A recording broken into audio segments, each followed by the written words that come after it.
கர்த்தருடைய நாமம் மகிமைப்படுவதாக.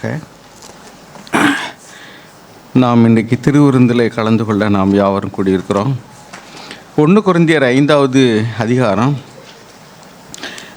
இந்த திருவிருந்தை குறித்து நாம் அறிந்து கொள்ள வேண்டிய முக்கியமான 2 காரியம். யோவான் 6ஆம் அதிகாரத்தில் எழுதியிருக்கு, என்னுடைய மாம்சத்தை புசித்து என்னுடைய இரத்தத்தை பானம் பண்ணாதவன் எவனோ அவனுக்கு என்னிடத்தில் பங்கு இல்லை அப்படின்னு ஆண்டவர் சொல்கிறார். அப்படின்னா அவருடைய மாம்சத்தை புசித்து அப்படின்னு சொன்னால் இந்த திருவிருந்தில் நாம் கண்டிப்பாக பங்கு பெற வேண்டும். அப்படி இல்லைன்னு சொன்னால் என்னிடத்தில் உங்களுக்கு பங்கு இல்லைங்கிறார். ஏன்னா நம்ம பாவம் செய்து எல்லாரும் தூரமாக போயிட்டோம். ஆண்டவராக இயேசு கிறிஸ்து நமக்காக பாவ மன்னிப்பு தரும்படி அவர் தன் ஜீவனையை விட்டார். அப்போ அவருடைய மாம்சத்தை புசித்து அதனுடைய இரத்தத்தில் பானம் பண்ணும் பொழுது அப்படின்னா என்ன அர்த்தம்? ஒருத்தருடைய மாம்சத்தை எப்போ புசிக்க முடியும்? ஒரு ஆட்டுக்குட்டியினுடைய கறியை புசிக்கணும்னா ஆட்டுக்குட்டி சாகணும். அதனுடைய இரத்தத்தை புசிக்கணும்னா அது இரத்தம் சிந்தப்படணும். அப்போ ஒரு மாம்சத்தை புசித்து இரத்தத்தில் பானம் பண்ணணும் அப்படின்னா என்ன அர்த்தம்னா, இயேசு என்ன சொல்கிறாருன்னா, நான் சாகணும்பாங்கிறார். என் மாம்சத்தை புசித்து என்னோடய ரத்தத்தை நீங்கள் பானம் பண்ணாதான் அப்படின்னா உங்களுக்காக நான் செத்தாதான் உங்களுக்கு ஜீவன் அப்படிங்கிறாரு. அதை ஒரு சிலர் ஆவியின்படி விளங்கி கொள்ளாமல் அவங்க அவரை விட்டு தூரம் போனவர்களும் உண்டு. இந்த உபதேசம் ரொம்ப கடுமையானது, யார் அதை ஏற்றுக்கொள்வார்கள் என்று சீஷர்களே சொன்னாங்க. நிறைய பேர் உங்களை விட்டு போகிறாங்க தெரியுமான்ட்டு. இன்னொரு காரியம் என்னென்னா, 1 கொரிந்தியர் 11 நம்ம வாசிக்கிறோம். யாரும் இந்த 1 கொரிந்தியர் 11:27 நீங்கள் இந்த அப்பத்தில் புசிக்கும்போது, இந்த பாத்திரத்தில் பானம் பண்ணும்போது உங்களை நீங்களே நியாயம் தீர்த்து நீங்கள் இதில் பங்கு பெறணும். யாரெல்லாம் அபாத்திரமாக இந்த அப்பத்தை புசித்து அவருடைய பாத்திரத்தில் பானம் பண்ணுகிறாருனோ அவன் கர்த்தருடைய சரீரத்தையும் இரத்தத்தையும் குறித்து குற்றமளவனாக இருப்பான் அப்படிங்கிறார். அப்படின்னா என்ன அர்த்தம்? ஒரு புறம் அதில் பங்கு பெறலைன்னா அதில் பங்கு இல்லைங்கிறாரு. இன்னொரு புறம் தகுதி இல்லாமல் நீங்கள் பங்கு பெற்றீங்கன்னா நீங்கள் ஆக்கினை தீர்ப்படைவீர்கள் என்று சொல்கிறார். அப்படியானால் எப்படி இதில் பங்கு பெற வேண்டும் என்பதை குறித்து நாம் 1 கொரிந்தியர் 5வது அதிகாரத்தில் 7ஆம் வசனத்திலிருந்து நம்ம வாசிப்போம். ஆகையால் நீங்கள் புளிப்பில்லாதவர்களாக இருக்கிறபடியே புதிதாய் பிசைந்த மாவாய் இருக்கும்படிக்கு பழைய புளித்த மாவை புறம்பே கழித்து போடுங்கள். ஏனெனில் நம்முடைய பஸ்காவாகிய கிறிஸ்து நமக்காக பலியிடப்பட்டிருக்கிறாரே. ஆதலால் பழைய புளித்த மாவோடே அல்ல, துர்க்குணம் பொல்லாப்பு என்னும் புளித்த மாவோடும் அல்ல, துப்புரவு உண்மை என்னும் புளிப்பில்லாத அப்பத்தோடைய பண்டிகையை ஆசரிக்க கடவோம். அதாவது இந்த இடத்துல முதல்ல ஒரு சம்பவத்தை சொல்கிறாரு. ஒழுக்கக்கேடாய் நடக்கக்கூடிய ஒரு மனுஷன் சபையில் சகோதரர்களோடு கூட ஐக்கியப்படுகிறான். தன்னுடைய தகப்பனுடைய மனைவியை வைத்து கொண்டு இருக்கிறானே என்றெல்லாம் அங்கே எழுதப்பட்டிருக்கு. இம்மொராலிட்டி. அப்போ ஒழுக்கக்கேடான வாழ்க்கையை வாழ்ந்து கொண்டு சபையிலையும் ஐக்கியமாக இருக்க முடியுமானா அப்படி இருக்கிறாங்க. இன்றைக்கும் வெளியில் ஜனங்கள் நிறைய பேர் தேவ பக்தி உள்ளவர்களாக இருக்கிறாங்க, சாமி கும்பிட்றாங்க. ஆனால் அவங்களுக்கு ஒழுக்க நெறியை குறித்தெல்லாம் போதனையே கிடையாது. அவங்க எப்படி வேணாலும் வாழ்வாங்க, ஆனால் சாமி கும்பிட்றதுக்கு போவாங்க, அவங்க ஏதோ படைப்பாங்க, புசிப்பாங்க, அது ஒரு புனித பொருள்பாங்க. இதெல்லாம் உலகத்தில் உள்ள ஜனங்கள் பாவத்தை குறித்தோ நீதியை குறித்தோ எந்த உணர்வும் இல்லாமல் பக்தி உள்ளவர்கள் என்று தங்களை நினைத்து கொள்கிறார்கள். பலி செலுத்துவதனால, காணிக்கை செலுத்துவதனால, அல்லது சாமிக்கு அதை செஞ்சேன் இதை செஞ்சேன்னு சொல்லிவிட்டு அவங்க தங்களை தேவ பக்தி உள்ளவர்கள் என்று எண்ணிக்கொள்கிறார்கள். ஆனால் உண்மையிலேயே தேவ பக்தி உள்ளவங்களாக இருந்தால் நம்ம தேவனுடைய சாயலாக மாறணும் அப்படின்னு நம்ம இங்கே எழுதி வச்சுருக்கோம். இயேசு கிறிஸ்துவை போல மாறணும் அப்படின்னு. ஏன்னா நம்ம ஒரு காலத்தில் படைக்கப்பட்ட பொழுது தேவன் தன்னுடைய சாயலாக படைத்தார் மனிதனை. அதை அவன் பாவம் செய்து இழந்து விட்டான். அதுதான் நம்ம ரோமர் 3வது அதிகாரம் 23ஆம் வசனத்தில் வாசிக்கிறோம். வாசிங்க, ரோமர் 3:23. தேவ மகிமை அற்றவர்களாகி all have sinned and fall short of the glory of God. பாவம் செய்ததுனால நம்ம இதை இழந்தோம் அப்படின்னா தேவனுடைய மகிமையை இழந்து விட்டோம். You fall short of the glory of God because you have sinned.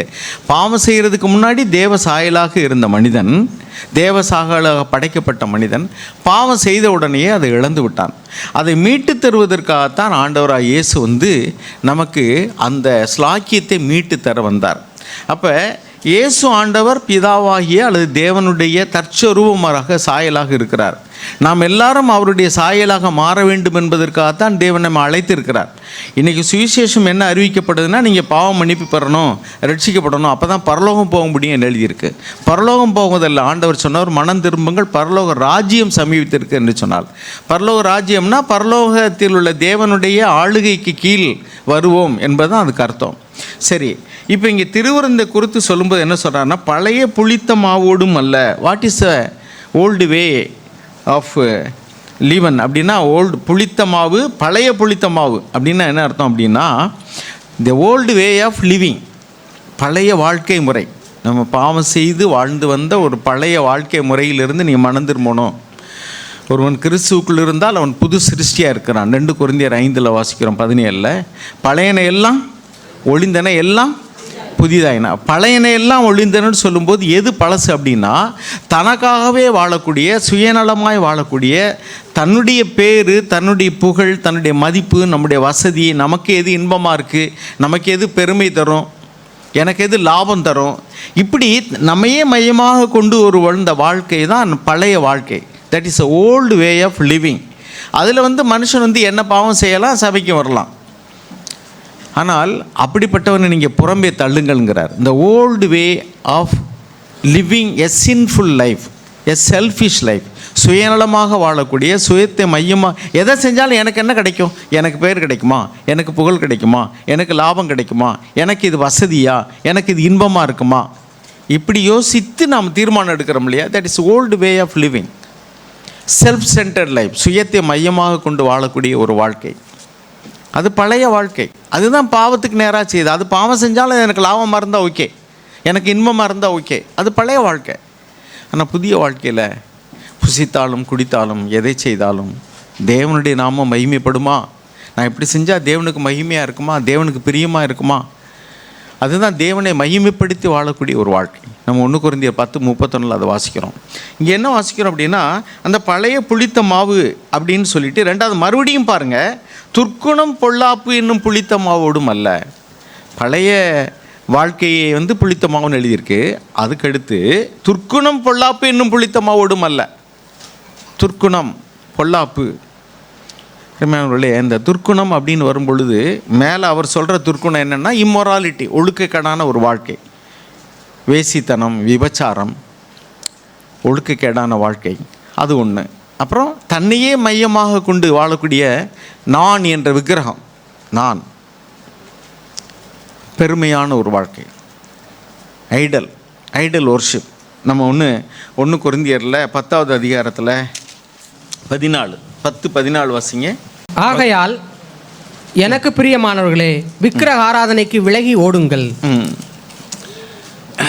விக்கிரக ஆராதனைக்கு விலகி ஓடுங்கள். 1 கொரிந்தியர் 6:18 ஒன்று சொல்கிறாரு. அது என்னது? Flea from immorality. வாசிங்க. வேசித்தனத்திற்கு விலகி ஓடுங்கள்.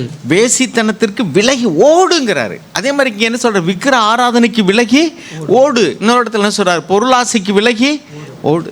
ஓடு அப்படின்னு துரிதமாக சொல்கிறதுக்கு காரணம் என்னென்னா, ரொம்ப அர்ஜென்ட்டாக ஒரு காரியம்னா ஓடு அப்படிம்போம். ஏதோ ஒரு பெரிய ஆபத்துனா ஓடு அப்படிம்போம், தப்பித்து கொள்ளும்படி. அப்போ தான் சொல்கிறார் ஓடு. இங்கே விக்கிரகம் அப்படிங்கிற சொல்லும் பொழுது நம்ம எல்லாருக்குமே தெரியும், ஏதாவது ஒரு சிலையை செஞ்சு வச்சுருந்தா விக்கிரகங்கிறோம். ஆனால் யோவான் எழுதின நிருபத்தில் 5வது அதிகாரத்தில், பிள்ளைகளே விக்கிரகங்களுக்கு விலகி உங்களை காத்துக்கொள்ளுங்கள் அப்படின்னு வாசிக்கிறோம். 1 யோவான் 5ஆம் அதிகாரம் 20வது வசனமும் அந்த வசனத்தை வாசிங்க எடுத்தவங்க. 1 யோவான் 5ஆம் அதிகாரம், guard yourself from idols, கடைசி வசனம் 21வது வசனம். பிள்ளைகளே நீங்கள் விக்கிரகங்களுக்கு விலகி உங்களை காத்துக்கொள்வீர்களாக. விக்கிரகங்களுக்கு விலகினா உருவ வழிபாட்டுக்கு விலகி, சிலைக்கு விலகி அப்படி கிடையாது அர்த்தம். இன்னும் விதமான விக்கிரகங்கள். நான் இன்னும் விக்கிரகம், எனக்குள்ளே நான், ஐ எம் சம்படி எல்ஸ். அதாவது ஒரு கோயிலில் போனீங்கன்னா முக்கியமான இடத்துல இருக்கக்கூடியது ஒரு சிலை, அதை எல்லாரும் வணங்குவாங்க. அப்போ நம்முடைய இருதயம்தான் தேவன் தங்கக்கூடியதான ஆலயம். நம்முடைய இருதயத்தில் இப்போ ஒரு சிலருக்கு வேலை விக்கிரகமாக இருக்குது, ஒரு சிலருக்கு ஒரு ஆண் விக்கிரகமாக இருக்கலாம், ஒரு பெண் வாலிபரில் ஒரு சிலர் ஒரு பெண்ணை விக்கிரகமாக வைத்திருக்கலாம். அவதான் எனக்கு அவங்க அப்பா அம்மா விட்டுட்டு கூட பெண்ணோட போக ரெடியாக இருப்பாங்க, அல்லது ஒரு மனுஷனோட போக ரெடியாக இருப்பாங்க. அப்படின்னா என்ன அர்த்தம்? அவங்களுடைய வாழ்க்கையில் ரொம்ப முக்கியமான ஸ்தானத்தில் அந்த பெண்ணோ ஆணோ இருக்கிறாங்க. ஒரு சிலருக்கு வேலை, ஒரு சிலருக்கு தொழில், ஒரு சிலருக்கு பணம், எப்போ பார்த்தாலும் பார்த்தீங்கன்னா பணம்னு இருப்பாங்க, தொழில்னு இருப்பாங்க, வேலைன்னு இருப்பாங்க. சில பேர் பார்த்தீங்கன்னா வெரி ஈகோயிஸ்டிக். எப்போ பார்த்தாலும் அந்த ஒரு பழமொழி சொல்லுவாங்கள்ல, மயிர் நீப்பின் உயிர் வாழா கவரிமான் அப்படிம்பாங்க. அப்படின்னா அந்த கவரிமானுக்கு வந்து மயிர் போயிடுச்சுன்னா, சிக்கிக்கிடுச்சுன்னா அதோட செத்தே போயிருமா, அது சிக்கி அந்த மயிரை இழந்துட்டு வெளியே வர்றதுக்கு விரும்பாது. அது மாதிரி தான் மானம் போச்சு, எனக்கு என் கௌரவம் போச்சுன்னு நினைப்பாங்க. அவங்களுக்கு அதுதான் நான் அப்படிங்கிற ஐடல்ங்கிற எழுத்து ஐ தான். நான், என் பேர், என் மதிப்பு, என் கௌரவம். பணம் போனால் கூட விட்டுருவான், ஆனால் என் பேர் போச்சு.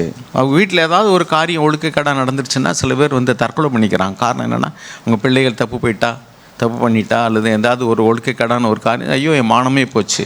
ஒரு சில வந்து கடன் பட்டால் கடன்காரங்க வந்து கேட்டுட்டாங்கன்னா, ஐயோ என் மானம் போச்சு, எல்லாருக்கும் முன்னாடி என்னை அசிங்கப்படுத்திட்டாங்க, தற்கொலை கூட பண்ணிக்கிறாங்க. ஈகோயிஸ்டிக் சூசைடும்பாங்க. என்ன காரணம் அப்படின்னாக்கோ, அவங்களுக்கு அதுதான் விக்கிரகம் பிரதான ஸ்தானத்தில் இருக்குது. இப்போ நான் சொல்ல வரது என்னென்னா, சுயம் ஒரு விக்கிரகமாக இருக்கலாம், பணம் ஒரு விக்கிரகமாக இருக்கலாம். தேவன் என்ன சொல்கிற, இதெல்லாம் விட்டு விலகி ஓடு. அதுதான் 1 கொரிந்தியர் 10:14 நீ விலகி ஓடு அப்படின்னு சொல்கிறாரு. சரி, இப்போ இங்கே துர்க்குணம் பொல்லாப்பு என்னும் புளித்த மாவோடும் அல்ல, துப்புரவு உண்மை என்னும் புளிப்பில்லாத அப்பத்தோட பண்டிகையை ஆசரிக்க கடவோம். அப்போ புளிப்புங்கிற வார்த்தை பாவத்துக்கு இணையாக சொல்லப்பட்டிருக்கு.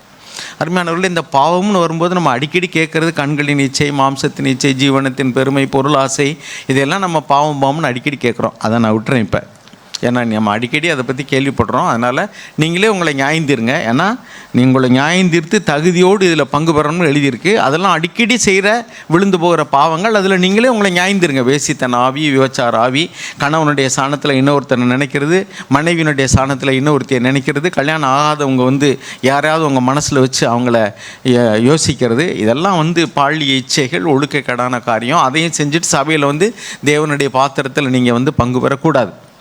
அதுதான் புளித்த மாவு அப்படின்னா பாவம், அது துர்க்குணம், அது பொல்லாப்பு, அடுத்தவனுடைய பொருளை இச்சிக்கிறது. இதெல்லாம் இதை விட்டுருங்க. இதெல்லாம் வழக்கமாக கேட்குறது. நான் புதுசாக சில காரியங்களை யோசிக்கும்படிக்கு உங்கள் மண் வைக்க விரும்புகிறேன்.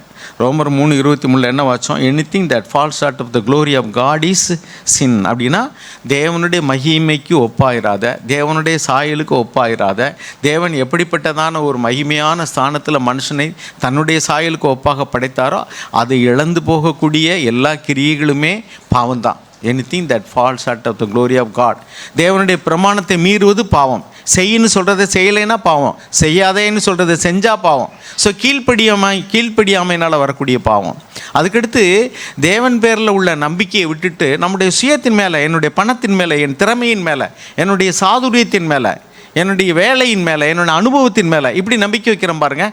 அது தேவன் பேரில் உள்ள நம்ம விசுவாசத்தை வேறு எதுலேயும் வச்சுருக்கோம். அப்படின்னாக்கும் என் மகிமையை நான் வேறு யாருக்கும் கொடைங்கிறார். அப்போ தேவனுடைய மகிமைக்கு பதிலாக நம்முடைய self confidence that never pleases God, சுயத்தின் மேலே வைக்கக்கூடிய நம்பிக்கை ஒரு காலம் தேவனுக்கு பிரியமாக இருக்கவே முடியாது. இதெல்லாம் விட்டுருங்க. அதுக்கடுத்து சில குணாதிசயங்களை நான் தேவன்கிட்ட காமிக்க விரும்புகிறேன். ஒன்று, யோபுனுடைய புஸ்தகம் 36வது அதிகாரம் 5வது வசனம். யோபு 36:5. நான் வழக்கமாக தியானிக்கிற இந்த காரியங்களே நான் விட்டுட்டு வேறு சில காரியங்கள் உங்களோடு கூட தியானிக்கும்படி உங்கள் இருதயத்தில் நான் வந்து இப்பொழுது இந்த வார்த்தைகளை பதிய வைக்க விரும்புகிறேன். 36 யோபு. இதோ தேவன் மகத்துவம் உள்ளவர், அவர் ஒருவரையும் புறக்கணியார். புறக்கணியார்னு எழுதியிருக்கு, இங்கிலீஷில் எழுதியிருக்கு. Behold, God is mighty but does not despise any. He is mighty in strength of understanding. பாருங்கள் என்ன எழுதியிருக்கு, Behold, God is mighty but does not despise any. அப்படின்னா ஒருவரையும் அற்பமாக எண்ணாதவர். தேவன் மகத்துவம் உள்ளவர், அவர் ஒருவரையும் அற்பமாக எண்ண மாட்டார். டெஸ்பைஸ். அருமையானவர்களை கொஞ்சம் யோசிச்சு பாருங்கள். நீங்கள் இப்போ ஒரு உயர்ந்த ஜாதியில் பிறந்திருக்கீங்க. உயர்ந்த ஜாதி தாழ்ந்த ஜாதி எதுவும் கிடையாது. ஆனால் சமுதாயத்தில் உள்ள மக்கள் அப்படி மனசில் இப்படி நாம் வந்து ஒரு புறஜாதி மார்க்கத்திலேருந்து வந்தபடினால நம்ம மனசில் அப்படி ஒரு இது பிறப்பினாலே ஒரு மனுஷன் உயர்வு தாழ்வு பார்க்கக்கூடிய நிலைமையில் வளர்ந்துட்டோம் கல்ச்சரில். திருவள்ளுவர் சொன்னார், பிறப்பு ஒக்கும் எல்லா உயிர்க்கும் அப்படின்னு. அப்படின்னா என்ன அர்த்தம்னா, பிறப்பினால் எல்லா மனிதனும் சமம், ஆண் பெண் ஜாதி மொழி இதெல்லாம் கிடையாதுன்னு சொன்னார். ஓகே. ஆனால் சமுதாயத்தில் ஒரு வழக்கம் இருக்குது. பணக்காரன்னா அவனுக்கு ஒரு மதிப்பு, பணம் இல்லைன்னா ஒரு மட்டமாக நினைக்கிறது. ஒரு குறிப்பிட்ட ஜாதியில் பிறந்தால் அதுக்கு ஒரு மதிப்பு, இன்னொரு ஜாதினா மட்டமாக நினைக்கிறது. அல்லது ஏழ்மையான குடும்பத்தில் பிறந்தவங்க அல்லது கருப்பாக இருக்கிறது கருப்பர்கள்னு சொல்கிறாங்க. இன ரீதியாக மக்களை பிளவுபடுத்தி வெள்ளையர்கள் கருப்பர்கள்னு பார்க்குறது இப்படிலாம் இருக்குது. சரி, ரைட். இப்போ என்ன சொல்கிறேன்னா, தேவன் சர்வ வல்லமை உள்ளவர், எல்லாவற்றையும் செய்ய வல்லமையுள்ள தேவன். ஆனால் ஒரு மனிதனையும் அற்பமாக எண்ணார். He never despise anyone. ஒரு மனிதனை அற்பமாக. நீங்கள் சிந்திச்சு பாருங்கள். நம்ம ஏதாவது ஒரு அடிப்படையில், நீங்கள் ஒரு வேளை ஜாதி பார்க்காதவங்களாக இருக்கலாம், ஓகே. ஆனால் பணத்தின் அடிப்படையில் மனுஷனை அற்பமாக நினைக்கிறீங்களா?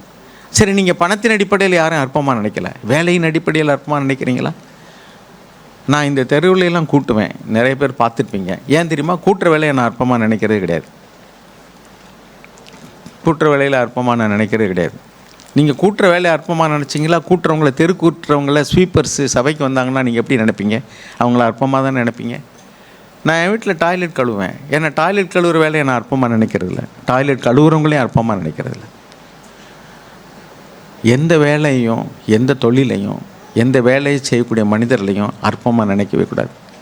கக்கூஸ் கழுவுரில் அற்பமாக நினைக்கிறீங்க. அவங்க வீட்டுக்கு வேலை வரலைன்னா யார் கக்கூஸ் கழுவா?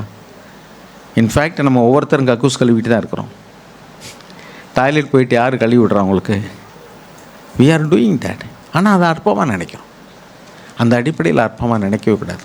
தொழிலின் அடிப்படையில், ஏழை எளியவர்களுடைய அடிப்படையில் ஒருவர் நீங்கள் அற்பமாக நினைக்கிறீங்கன்னா யூ ஆர் ப்ரௌடுன்னு அர்த்தம். சில பேர் நிறைய சம்பாதிக்கிறவங்களாக இருந்தால் சம்பாதிக்காதவங்கள அற்பமாக நினைக்கிறது. ஒரு சிலர் நான் பார்த்துருக்கேன், உங்களுக்கு எவ்வளோ சம்பளம் அப்படின்னு கேட்பாங்க. என்னுடைய உறவினரில் ஒரு சிலர் கேட்டிருக்காங்க, பார்க்குற நேரமெல்லாம் எவ்வளோ சம்பளம், ஏன் நீ என்ன எனக்கு இல்லைன்னா உனக்கு கொடுக்க போறியா? இல்லை நான் உங்ககிட்டேருந்து நான் கேட்டேன்னா, நான் உள்ள கேட்குறேன், சமுதாயத்தில் இன்றைக்கி படிப்புக்கு தக்கன சம்பளம் கொடுக்குறாங்களா? படிப்புக்கு தக்கன வேலை கிடைக்குதா? டாக்டருக்கு படிச்சுட்டு போய் இன்றைக்கி அற்பமான வேலையில் இருக்காங்க. நம்ம சர்ச்சில் உள்ளவங்களே டாக்டருக்கு படிச்சுட்டு 27,000 30,000 சம்பளத்துக்கு வேலை பார்க்குறாங்க. ஸோ இது என்னால் ஆனது அப்படின்னு நீங்கள் என்ன நினைக்கிறீங்களோ அன்றைக்கே God has to break that. Brother சாக்னுடைய செய்தி ஒன்று சமீபத்தில் கேட்டேன். எனக்கு ரொம்ப அந்த தைரியம் எனக்கு இல்லை. அவர் சொன்னார், என்னுடைய பிள்ளைகள் யாராவது பாவம் செய்து ரட்சிக்கப்படாமல் இருந்தால், ஆண்டவரே ஒரு விபத்து நடந்தால் அவன் காலு கை முறியட்டும், ரட்சிக்கப்படணும் அப்படின்னு நான் ஜெபம் பண்ணுவேன்னார். நீங்கள் எத்தனை பேர் இப்படி சொல்லுவீங்க? அவன் பிள்ளைகள் ரட்சிக்கப்படாமல் இருந்தால், அவன் ஆக்சிடெண்ட் அவன் காலு கை முறிஞ்சாதான் அவன் ரட்சிக்கப்பட்டோம்னு நான் ஜெபம் பண்ணுவேன்னாரு. எனக்கு அப்படி தைரியம் இல்லை, அந்தளவுக்கு விசுவாசம் நமக்கு இல்லை.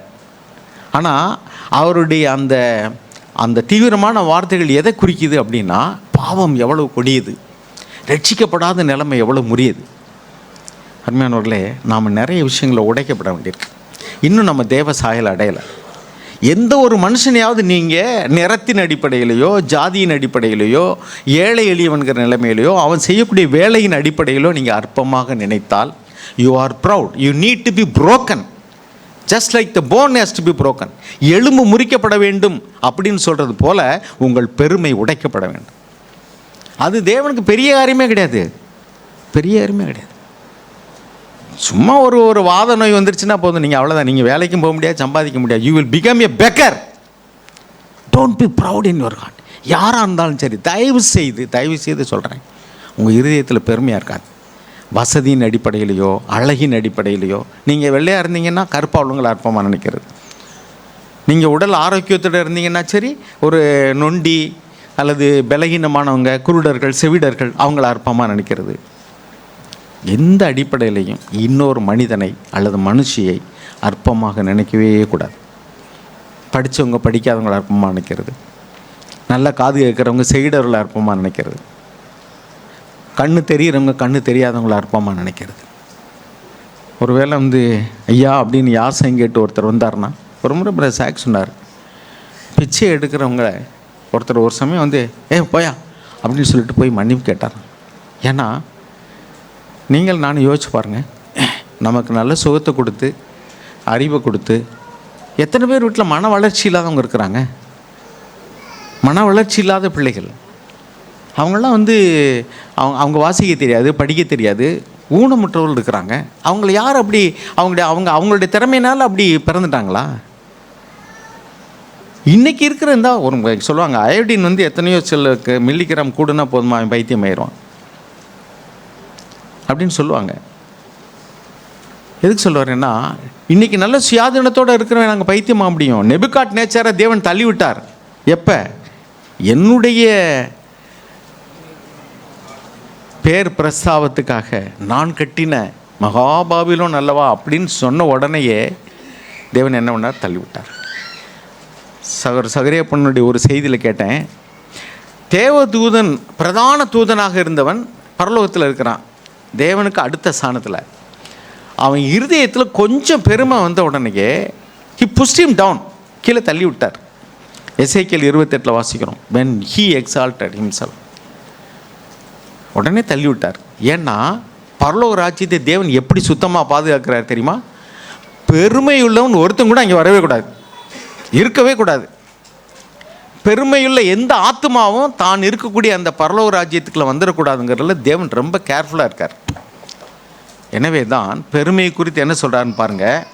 சங்கீதம் 138 6வது வசனம் வாசிங்க. கர்த்தர் உயர்ந்தவராயிருந்தும் தாழ்மையுள்ளவனை நோக்கி பார்க்கிறார், மேட்டிமை உள்ளவனையோ தூரத்தில் இருந்து அறிகிறார். தூரத்தில் இருந்து அறிகிறார்னு எழுதியிருக்கு. ஒன்றில் he keep him at a distance. பெருமை உள்ள தேவன் தூரத்தில் வச்சிடுறாரு. அப்படின்னா என்னென்னா பாருங்கள், அந்த நல்லா நமக்கு தெரிஞ்சது லூக்கா 18 ஒரு வசனம் என்னென்னா, 2 பேர் ஜெபம் பண்ண போகிறாங்க. ஒருத்தன் பரிசேயன், இன்னொருத்தன் ஆயக்காரன். ஆயக்காரன் தூரம் நின்று தேவாலயத்துக்கு உள்ளே கூட நுழையாமல் அவன் தன்னை தாழ்த்தி, ஆண்டவரே நான் பாவி, நான் ஒரு பாவி அப்படின்னு நெஞ்சில் அடிச்சுக்கிட்டு ஜெபம் பண்ணுறான். உள்ளே வர்றது கூட நான் தகுதி இல்லைன்னு சொல்லிட்டு அற்பமாக நினைக்கிறான். இன்னொருத்தன் என்ன செய்கிறான்னா, அவன் தேவாலயத்துக்குள்ளே போய் நான் இங்கே இருக்கிறவனையெல்லாம் விட நான் பெரிய ஆள், நான் வாரத்தில் 2 நாள் உபவாசிக்கிறேன், என்னுடைய வருமானத்திலெல்லாம் தசமாவம் கொடுக்குறேன் அப்படின்னு அவனுடைய நீதி நிமித்தம் பெருமை எடுத்துக்கொண்டான். அதனால் அதுக்கு அடுத்த முடிவில் அந்த வசனத்தில் என்ன எழுதியிருக்கு? லூக்கா 18 வாசிங்க. அவனல்ல 13வது வசனத்தில் வாசிங்க. ஆயக்காரன் தூரத்திலே நின்று தன் கண்களையும் வானத்துக்கு ஏறெடுக்க துணியாமல் தன் மார்பிலே அடித்துக்கொண்டு, தேவனே பாவியாகி என் மேல் கிருபையாயிரும் என்றான். பாருங்க, அவன் எங்கே நிற்கிறான்? Standing some distance away, was even unwilling to lift up his, என்ன எழுதியிருக்கு? Eyes to heaven. பரலோகத்துக்கு கண்ணை ஏறெடுக்கிறதுக்கு கூட அவன் துணிச்சல்ல. அவ்வளோ பெரிய பாவியாக தன்னை உணர்ந்தான். உணர்ந்து எங்கே நிற்கிறான்? தூரத்தில் நிற்கிறான். அப்போ தூரத்தில் நிற்கிறவங்கள நம்ம என்ன சொல்லுவோம்? கிட்டத்தில் நிற்கிற என்ன சொல்லுவோம்? இவங்கன்னு சொல்லுவோம். இவங்களெல்லாம் என்ன சொல்லுவோம்? இவங்க. பக்கத்தில் நிற்கிறவங்கள. தூரத்தில் நிற்கிறவங்கள அவங்கன்னு சொல்லுவோம். ஆனால் தேவாலயத்துக்குள்ளேருந்து ஜெபம் பண்ணக்கூடிய பரிசேயன் பலிபீடத்துக்கு பக்கத்தில் நிற்பான். இப்போ இங்கே இருக்கிறவங்களெல்லாம் நம்ம சொன்னோம்னா, இப்போ தேவன் இங்கே இருக்கிறாருன்னு வச்சுக்கோங்களேன். தேவாலயத்தில் நம்ம எல்லாருமே என்ன நினைப்போம்? பலிபீடத்தண்டையில் புல்பிட்டுக்கு பக்கத்தில் தான் தேவன் இருப்பார்னு நினைக்கிறோம். அப்போ அவன் தானே அது என்ன சொல்லியிருக்கணும்? பரிசேயனை பார்த்தா என்ன சொல்லியிருக்கோம்? இவன் அல்ல, அவன் தான் நீதிமானாக்கப்பட்டவன் தானே சொல்லியிருக்கணும். ஆனால் தேவன் என்ன ஆகிட்டார்னா, அவர் இங்கே இல்லை, இப்போ எங்கே வந்துட்டார்? ஏன்னா பைபிள் அப்படி தான் எழுதியிருக்கு, he is very close to the broken hearted. நொறுங்குண்டதும் நறுங்குண்டதுமான இருதயத்தை தேவன் புறக்கணிக்க மாட்டார். யார் தங்களை தாக்கி இருதயத்தில் நொறுங்குண்ட இருதயத்தோடு இருக்கிறாங்களோ அவனுக்கிட்ட தேவன் வந்துடுறாரு. நம்ம தேவ ஆலயத்துக்குள்ளே இருக்கலாம், நம்ம தேவனுக்கு பக்கத்தில் வந்துட்டோம்னு நினைக்கலாம். நிறைய இடங்களெல்லாம் அந்த தேவாலயத்துக்குள்ளே உள்ளே பிரவேசிக்கிறதுக்கே டிக்கெட் எடுக்கணும், காசு ரொம்ப கொடுத்து உள்ளே போகணும், பணக்காரங்க தான் உள்ளே போக முடியும். ஆனால் நம்ம தேவன், உண்மையான பரிசுத்தமான தேவன் என்ன செய்கிறாருன்னா, உள்ளேயே நுழையாமல் வெளியே நிற்கிறான்ல, அவன்கிட்ட வந்துட்டு என்ன சொல்கிறார்? இவன் தான் அப்படின்னா அவர் ஆலயத்தை விட்டுட்டு தேவன் வெளியே வந்துட்டார், அப்படி தானே அர்த்தம்? ஆலயத்தை விட்டுட்டு அவன் நிற்கிற இடத்துல. யோசேப்பு குறித்து நம்ம வாசிக்கும் போது எழுதுவோம், அவனில் ஜெயிலில் போட்டாங்க. ஆனால் அங்கே என்ன எழுதியிருக்கு? கர்த்தர் யோசேப்போட, அவருக்கு ஜெயிலுக்குள்ளேயும் நுழைவார், பரலோகத்துலேயும் இருப்பார், ஜெயிலுக்குள்ளே நுழைப்பார், இருதயத்துக்குள்ளே நுழைவார். அவரை யாரும் தடுக்க முடியாது. அவர் தேவன் என்ன செய்கிறாருன்னா, ஜெயிலுக்குள்ளே அவரோட கூட இருக்கார். நம்ம கேள்வி என்னென்ன, நீங்கள் இங்கேருந்து விடுதலை ஆக்க வேண்டியது, வெளியே என்னையை கொண்டு போண்டியான்னு நீங்கள் ஏன் உள்ளே வந்தீங்க அப்படின்னு கேட்போம் நம்ம. அவர் என்ன சொல்கிறாருன்னா, அவருக்கு ஒரு பாடம் அவர் கற்றுக்கொள்ள வேண்டியிருக்கு, அதனால் அவர் உள்ளே இருக்கணும். ஆனால் தேவன் இவனுடைய தேவன் என்று சொல்ல வெட்கப்படவில்லை. நீங்கள் எபிரேயர் 11:16 நினைக்கிறேன், பாருங்களேன். எபிரேயர் 11:16 வாசிங்க. ஆகையால் தேவன் அவர்களுடைய தேவன் என்று சொல்ல வெட்கப்படவில்லை. 16 வசனத்தை வாசிங்க. அதிலும் மேன்மையான பரமதேசத்தையே விரும்பினார்கள். ஆகையால் தேவன் அவர்களுடைய தேவன் எனப்பட வெட்கப்படுவதில்லை. பாருங்க, யோசேப்பின் தேவன் என்று சொல்ல, ஈசாக்கின் தேவன், ஆபிரகாமின் தேவன் என்று சொல்ல வெட்கப்படவில்லை. இங்கே இந்த ஆயக்காரனுடைய தேவன் என்று சொல்ல வெட்கப்படவில்லை. ஏன்னா அவன் தன்னை தாழ்த்தும் பொழுது தேவன் அவனுக்கு பக்கத்தில் வந்துடுறார். இன்னும் அருமையானவர்களே, நாம் பெருமையாக இருந்தோம்னா நமக்கு நிறைய தகுதிகள் இருக்கலாம், படிப்பு இருக்கலாம், அறிவு இருக்கலாம், பணம் இருக்கலாம், வசதி இருக்கலாம், சமுதாயத்தில் எல்லோரும் நம்மளை பார்த்து பெரியவங்கன்னு பேசலாம். ஆனால் தேவன் நம்மளை விட்டுட்டு அங்கே போய் நிற்பார். சவுல் ராஜா தப்பு பண்ணிட்டான். சாமுவேல் தீர்க்கதரிசி அவனை ராஜாவாக்குனதுக்காக தேவன் துக்கப்படுறேன்னு சொன்ன உடனே அவர் போய் அழுகிறாரு. நீ அழுகாதப்பான்னு சொல்லிட்டாரு. சொல்லிவிட்டு கடைசியில் சாமுவேல் தீர்க்கதரிசி அவரை விட்டுட்டு போகிறாரு. உனக்கு இனிமேல் எனக்கு பேச்சலையா, போயா அப்படின்ட்டு. 1 சாமுவேல் 15ஆம் அதிகாரம் பாருங்களேன். அவரை விட்டுட்டு போயிட்டா ஜனங்கள் அவரை மதிக்க மாட்டாங்க. அதனால ஐயா மன்னிச்சுங்க, தயவுசெய்து என்னை விட்டுட்டு போயிடாத அப்படிங்கிறார். பாருங்கள், 1 சாமுவேல் 15ஆவது அதிகாரம் 26 வசனம் வாசிங்க. சாமுவேல் சவுலை பார்த்து, நான் உம்மோடே கூட திரும்பி வருவதில்லை. கர்த்தருடைய வார்த்தையை புறக்கணித்தீர். நீர் இஸ்ரவேலின் மேல் ராஜாவாய் இராதபடிக்கு கர்த்தர் உம்மையும் புறக்கணித்து தள்ளினார் என்றான். போகும்படி சாமுவேல் திரும்புகிற போது சவுல் அவன் சால்வையின் தொங்கலை பிடித்து கொண்டான். அது கிழிந்து போயிற்று. அப்பொழுது சாமுவேல் அவனை நோக்கி, பிடித்து கொண்டா என்ன அர்த்தம்? பிடிச்சு இழுத்துட்டு போகாதேங்கிறான். ஏன்னா அவனை விட்டு போனா இவனுடைய சாயம் எடுத்து விடும். ஜனங்கள் எல்லாருக்கும் தேவன் இவனோடு கூட இல்லை, தீர்க்கதரிசி இவனை அங்கீகரிக்கவில்லைன்னு விட மாட்டேங்கிறான். ஆனால் உண்மை என்னென்னா, இன்றைக்கி தேவன் நம்மை விட்டு கடந்து போகிறது நமக்கு தெரியறதே இல்லை. You do not know that God has left us. தேவன் நம்மை விட்டு போயிட்டாரு.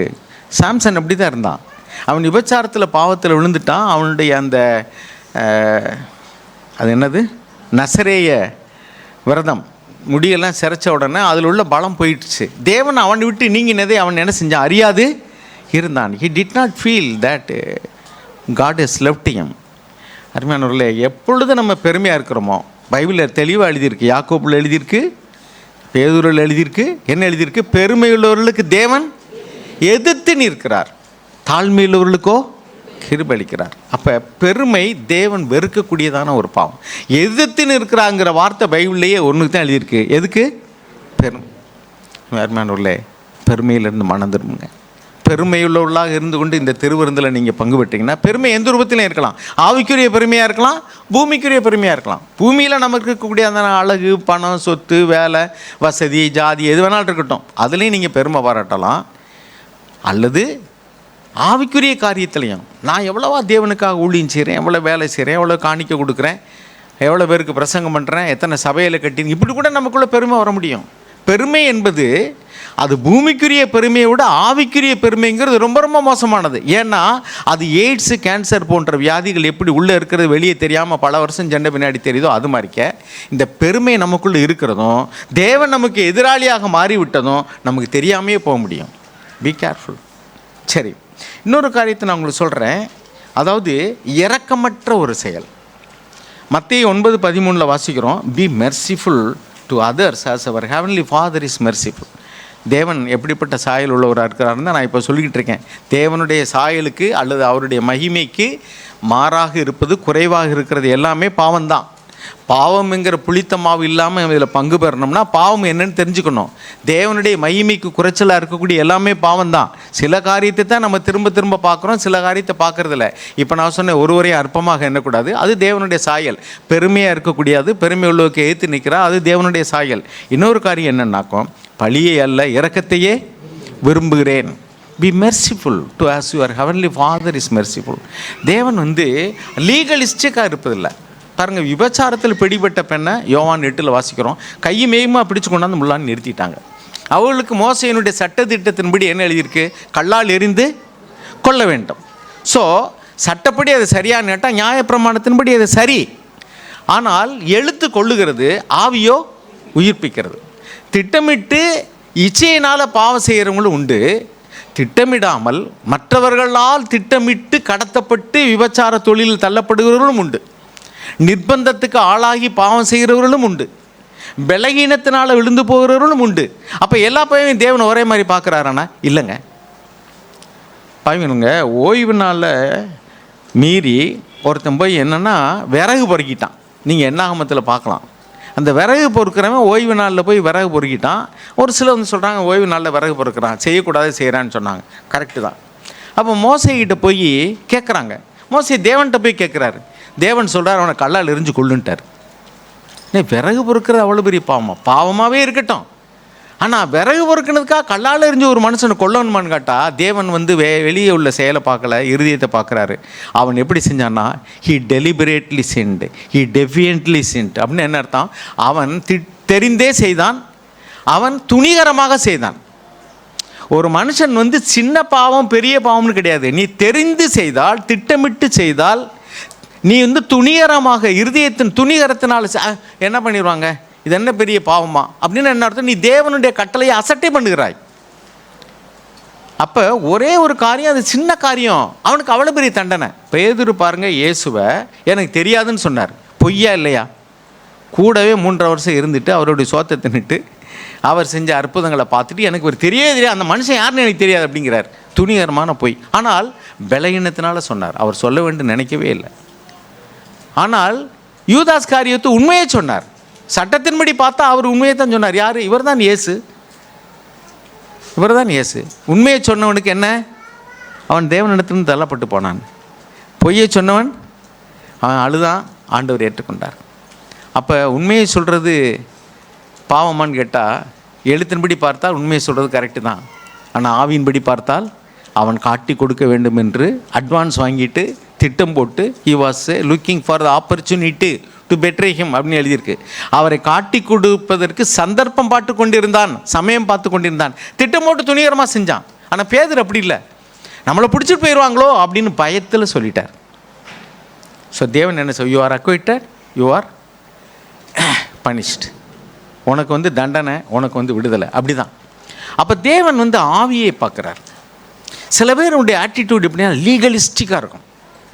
சட்டத்தின்படி கல்லால் எறிந்து கொள்ள வேண்டும். ஏன்? சட்டம் இப்படி சொல்லுது, நீர் என்ன சொல்கிறீர்? அப்போ தேவன் என்ன சொல்லியிருக்கணும்? இயேசு ஆண்டவர் என்ன சொல்லியிருக்கணும்? கொள்ளு, கல்லால் எரிஞ்சிரு, அப்படி தானே சொல்லியிருக்கணும். அவர் யோசிச்சுக்கிட்டே கீழே குடிஞ்சு எழுதிக்கிட்டே இருக்கார். பிதாவோடு பேசிக்கிட்டே இருந்திருப்பார். ஏன்னா அவர் சொன்னதை தான் செய்வேங்கிறாரு. அவர்கிட்ட கேட்காம நான் எதையும் செய்ய மாட்டேங்கிறார். அவர்கிட்ட கேட்டுருப்பார், அப்பா இவன மோசேனுடைய சட்டத்தில் இப்படி விபச்சாரத்தில் கை மெய்மா பிடிபட்டால் கல்லால் எரிஞ்சு கொள்ளணும்னு எழுதியிருக்கு. இவங்க கேட்குறாங்க, இப்போ நான் என்னப்பா செய்யன்னு கேட்டிருப்பார். பிதாவானவர் என்ன சொல்லியிருப்பார்? அவருக்கு சரியான ஆன்சர் சொல்லியிருப்பார். நியாயப்பிரமாணத்தை மீறக்கூடாது, அவங்க கரெக்டு தான். ஆனால் நீ அதை நிறைவேற்றுறதுக்கு உனக்குள்ள தகுதி உனக்கு இருக்கான்னு பார்த்துக்க. முதல்ல மற்றவருக்கு நேராக விரல் நீட்டுறியே, நீ அந்த பாவத்தை செய்யாமல் இருக்கிறியா? அப்போ நீ முதல்ல கல்லை எரிப்பான்ட்டார். ஒருத்தனை எரிய முடியலை. காரணம் என்னென்னா அவர்களுடைய இருதயத்தைகள்லாம் தேவன் அறிந்திருக்கிறார். எவனை வந்து நான் யோகியன்னு சொல்ல முடியாது. அப்போ அத்தனை பேரும் பாவத்தை செஞ்சுட்டு கல்லையும் தூக்கிட்டு வந்திருக்கான் பாருங்க. ஏன் ஒருத்தனுக்கு கல்லெறியலை? கல்லெறியக்கூடிய தகுதி ஒருத்தனுக்கும் கிடையாது. ஆனால் கல்லை தூக்கிட்டு எல்லாருக்கும் முன்னாடி யோகியன் வந்துட்டான்.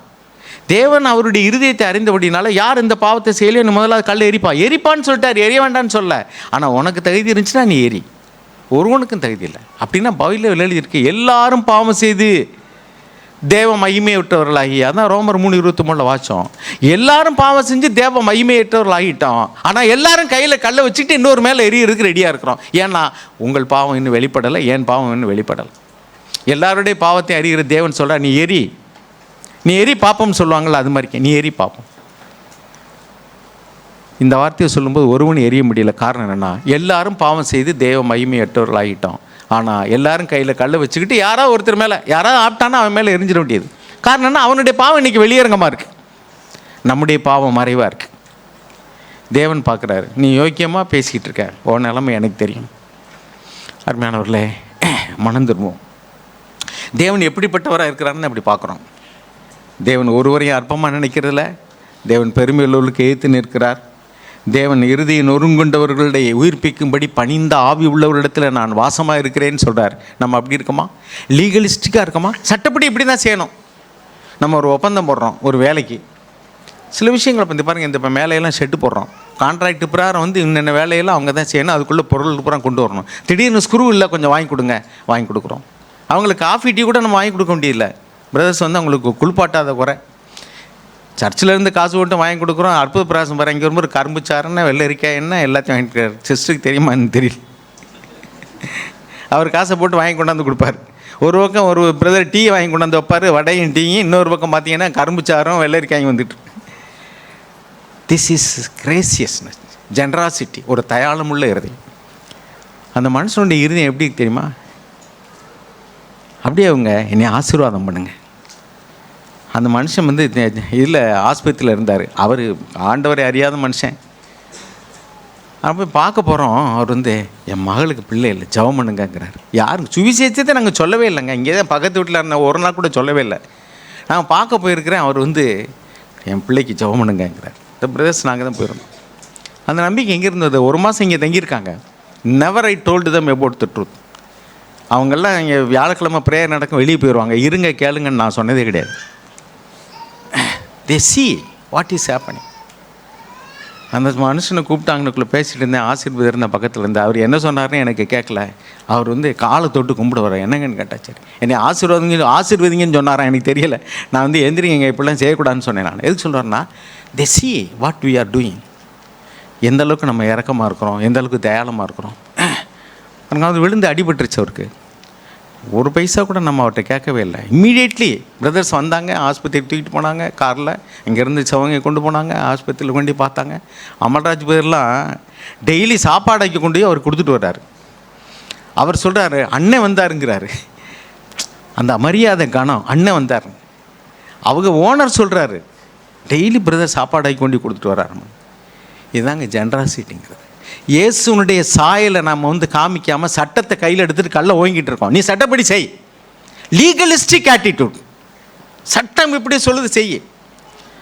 உன்னை லீகலிஸ்டாக பார்த்தா நீ எங்கே இருப்ப? நம்மளை நியாயந்திருப்பார் மாணவர்களே. மற்றவங்களால விரல் நீட்டுறதுக்கு ரொம்ப ஈஸி. ஆனால் நம்ம எவ்வளோ பேர் ஒருத்தருக்கு ஒருத்தர் புத்தி சொல்கிறத நான் சொல்லலை. புத்தி சொல்கிறதுங்கிறது வேறு, கரெக்ட் பண்ணுறதுங்கிறது வேறு, குற்றத்தை சுட்டி காட்டி சிக்ஷிக்கிறதுங்க வேறு, போதக சிக்ஷை, அதெல்லாம் நல்ல நோக்கத்தோடு கூட செய்கிறோம்.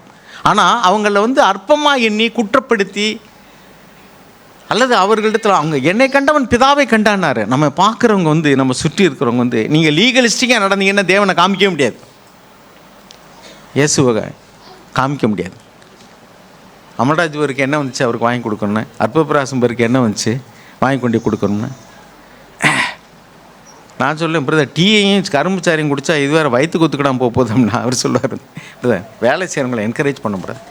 நல்ல இந்த சுவாபத்தை நான் வந்து என்கரேஜ் பண்ணுறேன். Let us be generous.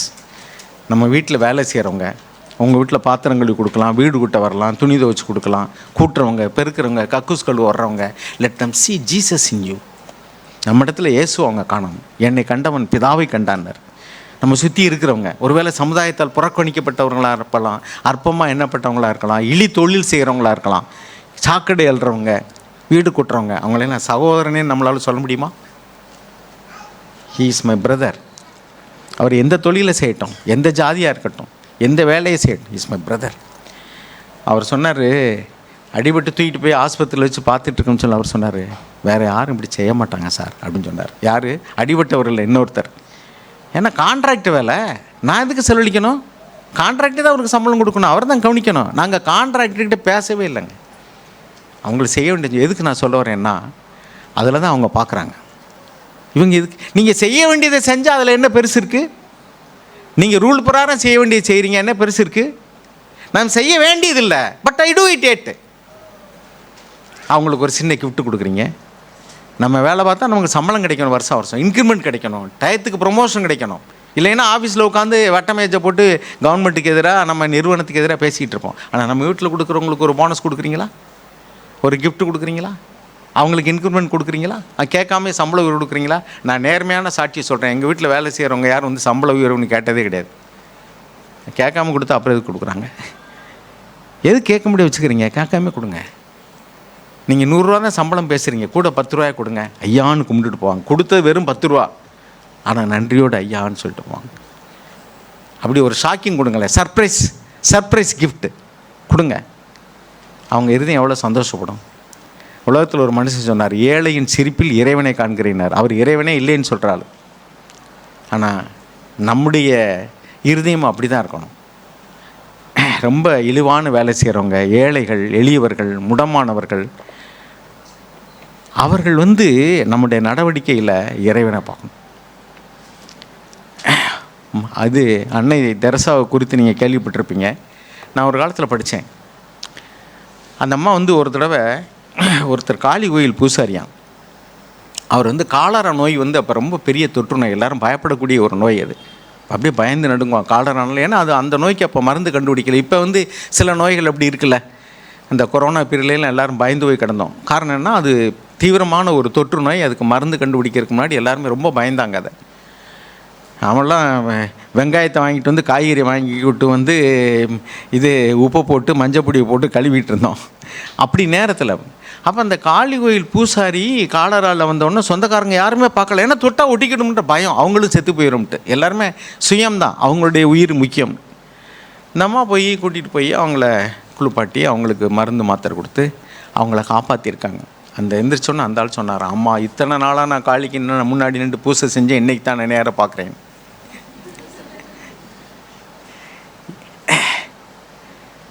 இதுதான் இயேசுவை காண்பிக்கிறது. Be generous. ரொம்ப லீகலிஸ்டிக்காக இருக்காங்க, தயாளம் உள்ளவங்களாக இருங்க, இறக்க குணமுள்ளவங்களாக இருங்க. உங்கள் பிதா இறக்கமுள்ளவராக இருக்கிறது போல் நீங்களும் இறக்கமுள்ளவராக இருங்க.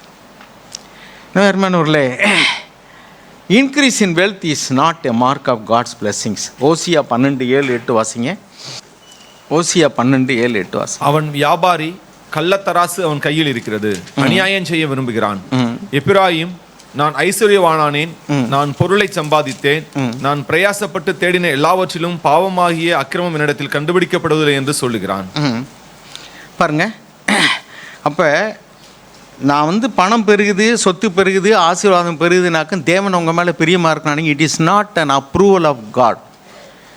உங்களுக்கு ஆசையும் ஐஸ்வர்யம் பெருகுதுனாக்கும் தேவன் உங்களை அங்கீகரித்தார் நினைக்க வேண்டாம். அது பழைய ஏற்பாடு.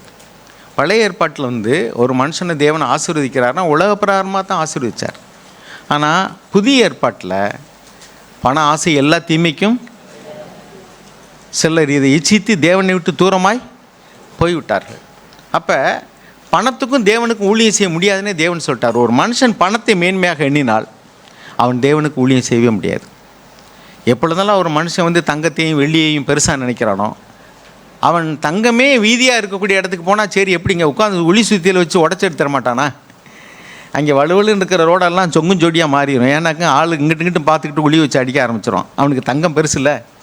தங்கத்தை தேவன் வந்து பரிசுத்தவான்களுடைய காலு கீழாக வைத்திருக்கிறார் பரலோகத்தில். நம்ம அது மேலே நடந்து போகணும். இங்கே நீ தங்கத்தை வந்து தலையில் போட்டுக்கிட்டு இருந்தீங்கன்னாக்கா அங்கே போய் எப்படி பண்ண முடியும்?